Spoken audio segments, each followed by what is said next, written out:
Hey everybody, happy Easter weekend. It's Martin Mazza with the Mazza team. Today I have a very special guest with me.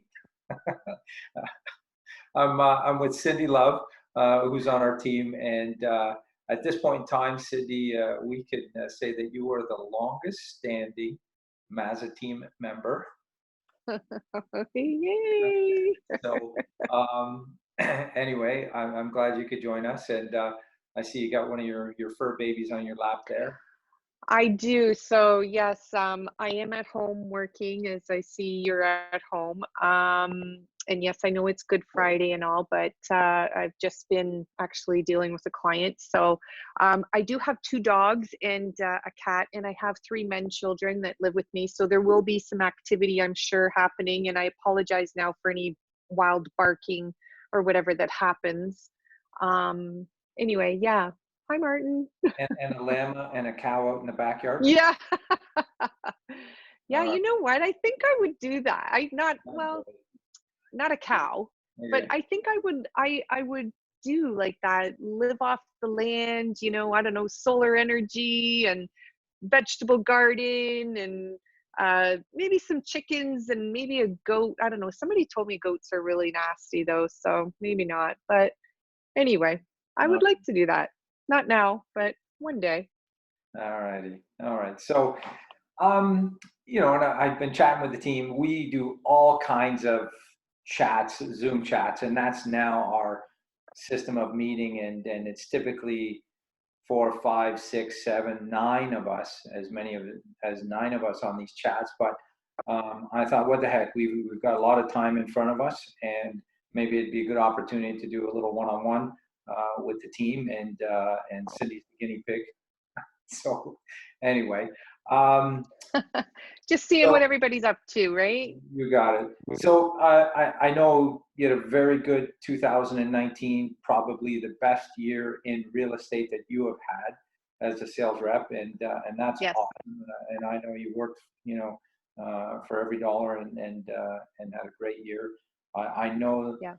how much your clients love you. I know how much people respect you, and so good for you.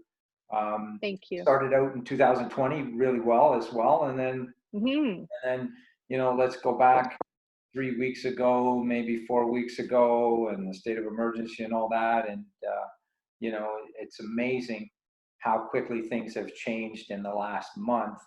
I remember Yeah. on our team Zoom meetings back in early to mid March, we were trying to maintain some kind of usual business practice, and now you know we're not at the office.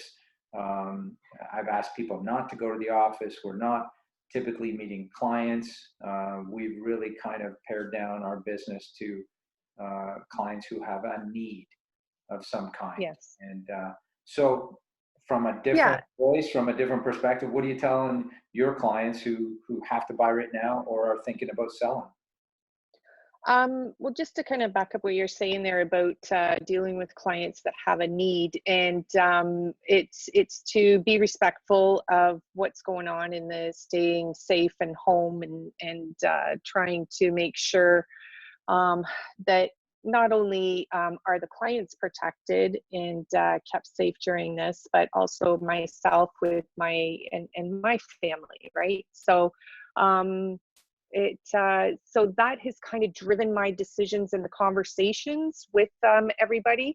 I have a few active people that have kind of put everything on hold because they didn't have a specific need at the time. They were just ready to go, ready to do, whether it was list or buy or both. But we've put them on hold. So those conversations have happened. But I do have a couple of clients right now. One is a seller that needs to sell because they have already bought. So, dealing with, it's a whole new world, like you said, right? New forms to be signed by our sellers, by everybody actually, but we have specific to selling, so that everybody knows and understands exactly what this entails, this new world of virtually trying to do everything. from a listing perspective, as well as I have a buyer who needs to buy, has a timeline that's looming.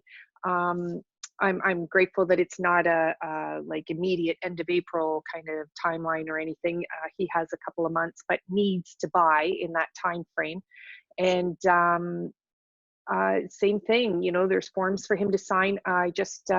We've narrowed down in our search. So that's what we do. We look at everything. We have lots of phone conversations, you know, almost every day or every other day about the listings that are coming online, and, you know, expanding his criteria in any different way that we can to open up the options, because there are so few options out there right now, as there were even before this, pre-COVID.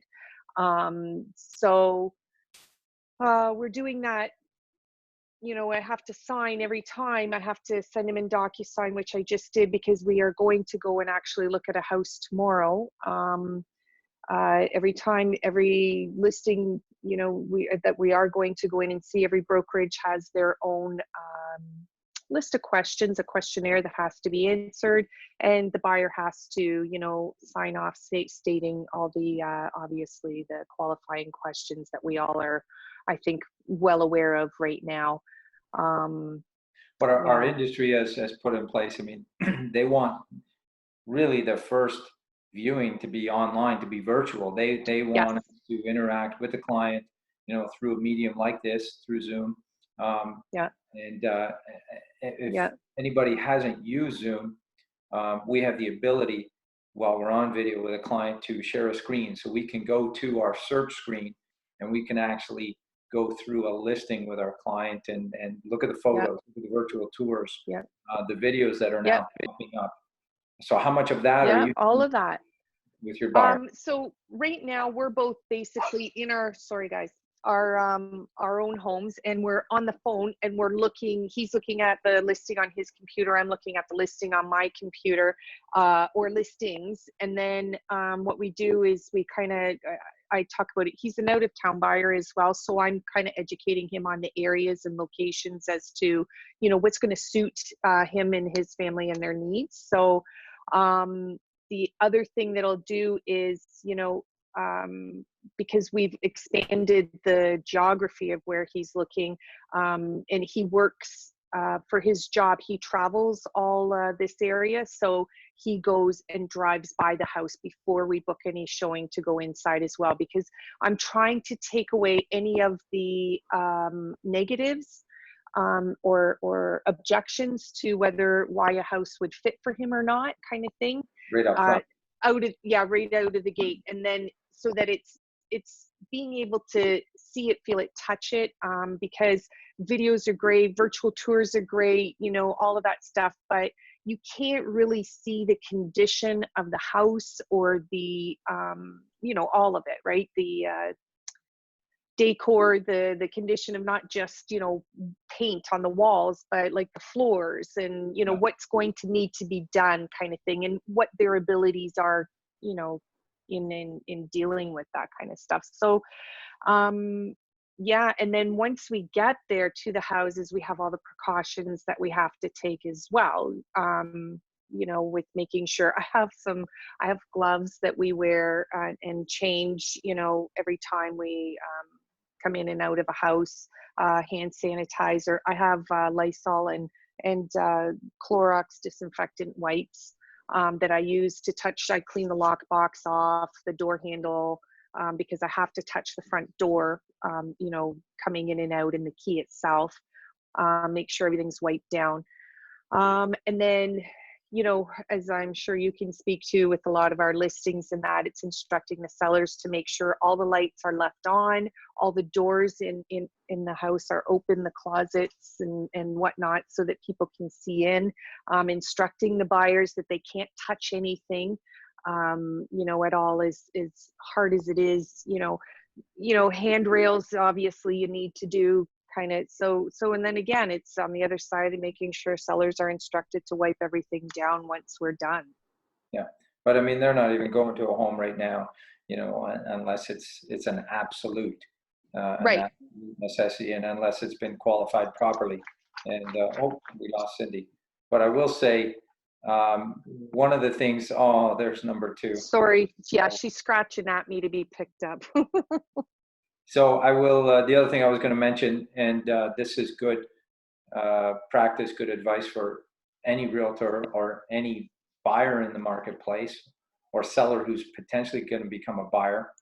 If you've been pre-qualified, perhaps it was January, February, could be as recent as early March.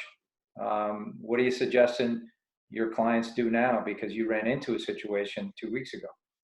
I did, and absolutely. So as soon as this all kind of started to fall out there, I guess it was around mid-March, I had a conversation with all of my current business and suggested that everybody that was buying go and speak to their mortgage broker again, even though they were pre-approved and had been, given the green light to go out and go ahead and shop. Told them, make sure you go back. And as the time had kind of gone through, within a week, the one set of buyers I was out with, he did get laid off while we were out shopping. He'll go back to his job, but they had to close down in the first round of the non-essential business. So they went and they spoke to him, and the mortgage broker said, no, just wait it out until everything's back and then go. So they're on hold. They're a listing and a buy. But yeah, it was kind of upsetting because we had found a place that they really liked and were proceeding with an offer on, and unfortunately we had to pull out. Yeah, but to that point, and it's obviously responsible banking. The banks want to know that you're still gainfully employed. Absolutely. In a position where you can, fulfill your mortgage commitment. So interesting.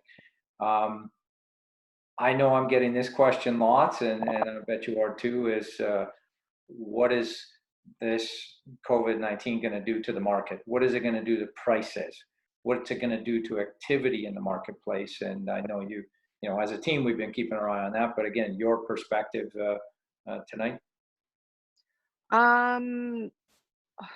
Honestly, more than anything, I want everybody to know that when you're hearing different reports and headlines in the papers and stuff like that about real estate, even on the Toronto News and stuff like that, you have to really know and understand what it is that they're talking about. I know they're talking about things you hear going down 30%, and I think people are automatically thinking that means prices are going to drop 30%, and that's not the case. It's activity in the market. So because, like you said when we started out, we're only dealing with people that have a need to buy or sell, that were already in the system, already in the process, whether they had already bought and now they need to sell, or they had already sold and now they need to buy, or whatever, something that it's a specific need to make sure that they have shelter. Shelter is one of our basic needs. So yeah, it just I think the pent-up demand is going to hit us at some point. I really think that we still have a shortage of inventory, and I think there's still a lot of buyers that are out there, people that need to buy, or may not need to buy right now, but are going to want to buy, and they're going to, some that will want to take advantage of the interest rates and whatever. As we kind of come through this and start to come out of it, I think you're going to find that prices are just going to kind of stay. I haven't seen anything drop, really. I Agreed. I mean, we've seen activity tail off since the middle of March. We know that activity, fewer listings coming online, obviously, and fewer sales being done, obviously. And again, it's trending in that way for the right reason right now, because people are staying at home, and I think people are doing an awesome job of social distancing. So that's important. But you're right. It also leaves so many buyers who would have come into the spring market sitting on the fence, and when things open up again, whenever that is, nobody knows. You're right. It could be a surge of Yeah. buyers coming into the market. But I also know too, I mean, and we can speak as a team, we haven't seen significant price drops. We haven't seen, still some recent properties we've had multiple offers and sold either for list price or over list price. Yeah.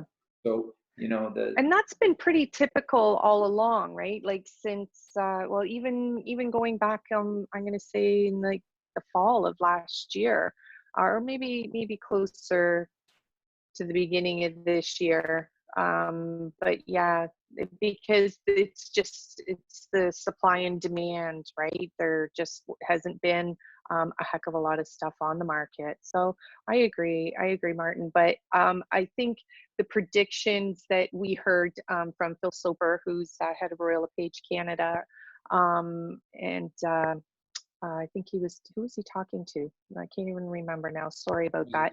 Um, it might have been that they're talking about it being more of like a U, that maybe we're not going to see the over list prices, maybe at list or just slightly under. So prices may kind of settle a little bit, and that it's going to be, a very short time that will happen for. And once things are, somewhat back to normal, let's call it, that, things are going to take off again. So, um, it's just right now, right here today, it's I think we're just trying to make sure, and as a team, this, we're just trying to keep ourselves up to date with as much of all of this as we can. So learning, how to adapt to the market and to all of these expectations with precautions, and having lots of conversations with all of our clients. I know you were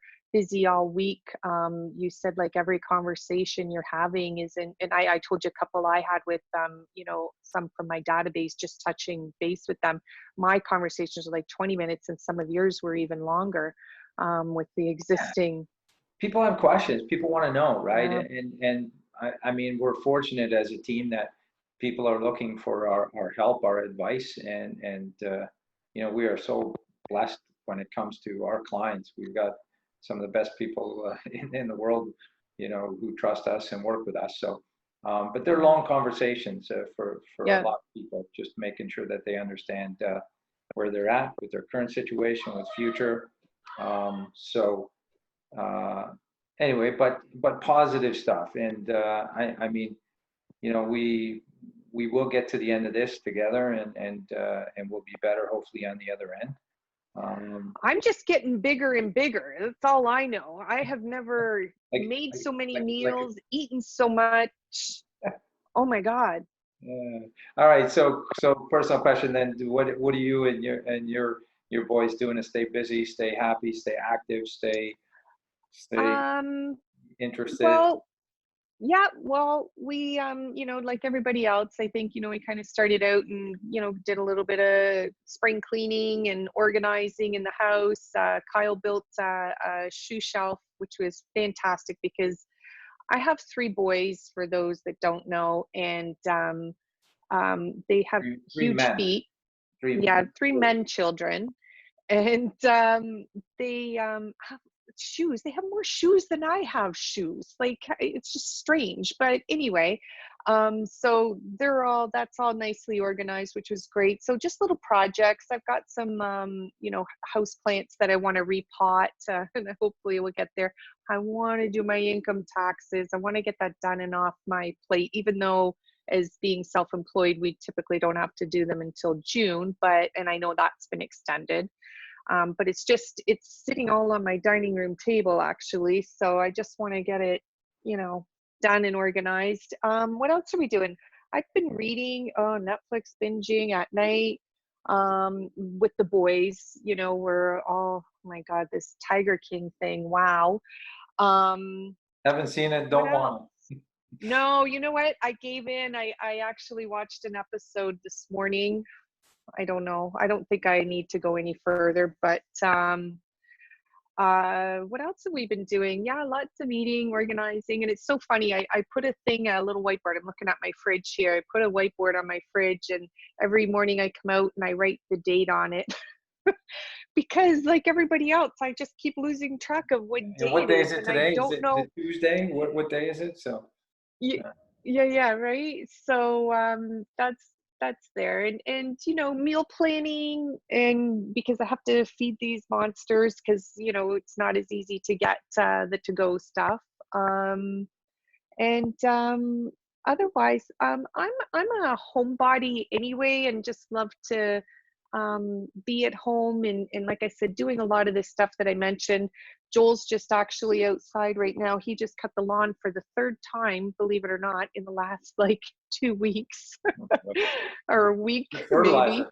Mine isn't growing yet. Yeah, yeah, and Jake is working. Jake's working still. He works in the transportation industry, so again, another essential service. So he's still working, but he's home today, being the holiday, Good Friday, um, and that's about it. So yeah, we try not to drive each other crazy, and then just have a nice meal together every night, and then um, try and pick a show, when I'm done my work, and try and laugh about things as much as we can. So speaking of eating, um, Kyle asked me this the other day, so I'll ask you, Martin. Would you rather eat a brick or a Matter baby? What's the second one? Would you rather eat a brick or a Matter baby? What's the matter, baby? Nothing. Everything's great, honey. Oh boy. Okay. So on that note, I think we're gonna. So Oh that's what I live with. boy. Okay. And that was truly not set up at all. Oh boy. Okay. I'm gonna remember that one. That's why I'm laughing so hard. Okay. All right. Sounds good. I wrote it All down. right, Okay. Anyway, nice seeing you. Nice talking to you. yeah, And yeah. Say hi to everybody there. yeah, we'll see who's up next for a one-on-one chat with me. So maybe nobody after this one. Okay. All right. All Have a right, good night. See ya. you too. Take it easy.